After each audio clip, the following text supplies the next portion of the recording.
Газета «Ассалам», тут, наверное, многие знают, но тем не менее скажу, выпускается на русском языке тиражом более 70 тысяч. Центральное издание находится в Республике Дагестан, печатается в московской типографии. Газета издается на 13 языках: на русском, аварском, даргинском, кумыкском, лезгинском, лакском, табасаранском, татарском, азербайджанском, английском, турецком, английском и на башкирском. На башкирском она выходит начиная с 2000 года. 1 января у нас будет маленький юбилей, 5-летие нашей газеты. Вот сегодня у нас начинается, то есть уже в эти дни начинается подписная кампания на второе полугодие. И я хочу призвать участников конференции помочь нам, чтобы мы держались на уровне. У нас на сегодняшний день тираж составляет 3335 экземпляров.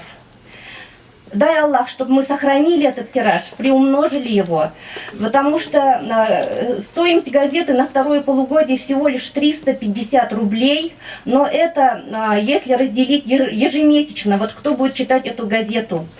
Если кто-то после этого изменится в лучшую сторону, кто-то встанет на намаз, кто-то будет держать уразу, за все эти добрые дела вознаграждение будет идти вам, за то, что вы подписались на эту газету и его распространяете. И это не только садака. Любое доброе дело садака. Это в этом случае даже садака джария.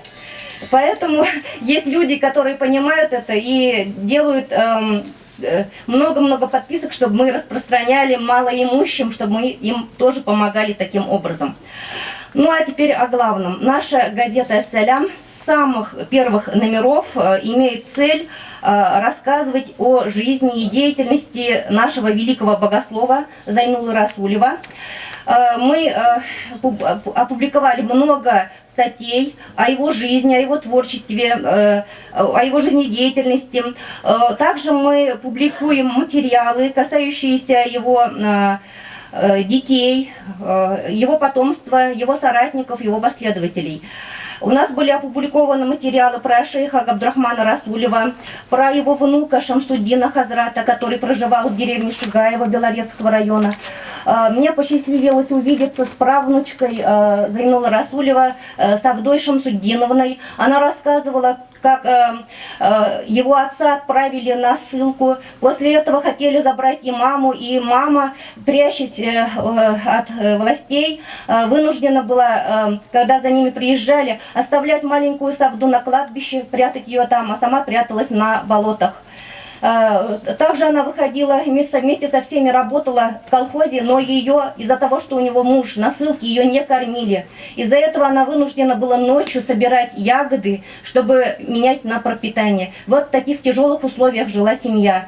И самое тяжелое, то, что вот отец всегда вспоминал и плакал, Шамсуддин Хазрат, то, что его шакирдов, 40 человек, таких джигитов башкирских и соседних сел, которые обучались в медресе, этих ребят расстреляли около кладбища, 40 человек. Из них только один остался жив.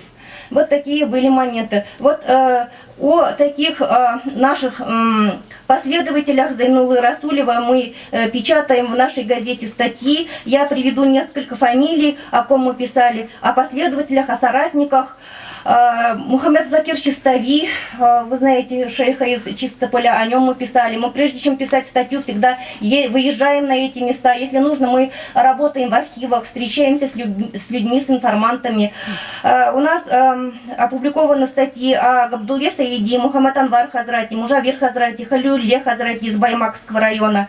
Несколько статей было про Баязита Хайруллина, про Хуснияр Хазрата из Аскинского района, про Сисанбай Ишана и Миндия Рамазина из Мечетлинского района, про Гайнулу Хазрата, Габдуллатифа Хазрата Байгадина из Учелинского района, про Гайсу Хазрата, Сайфулу Хазрата.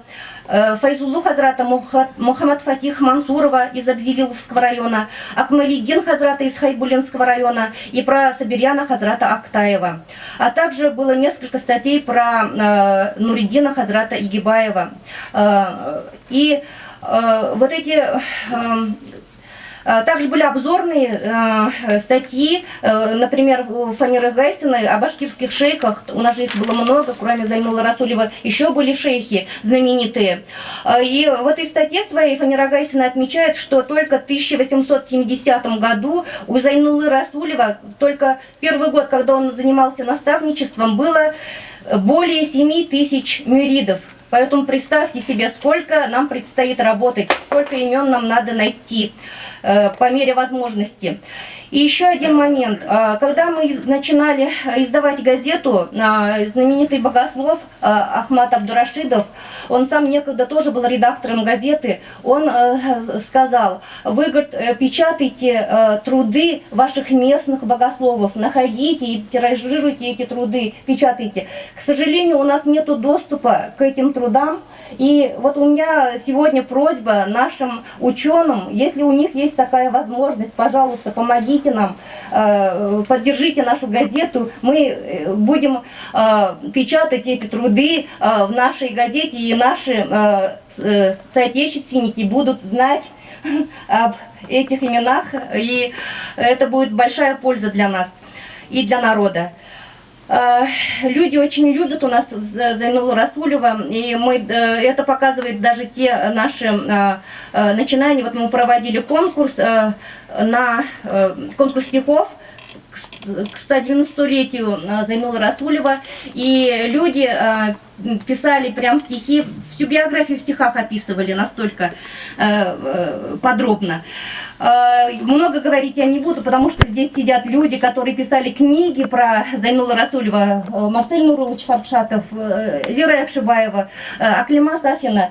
Очень большую, колоссальную работу провела Исламия Латыпова по сбору материалов по последователям. Поэтому огромное им спасибо. Аллах Тааля Риза Булхан.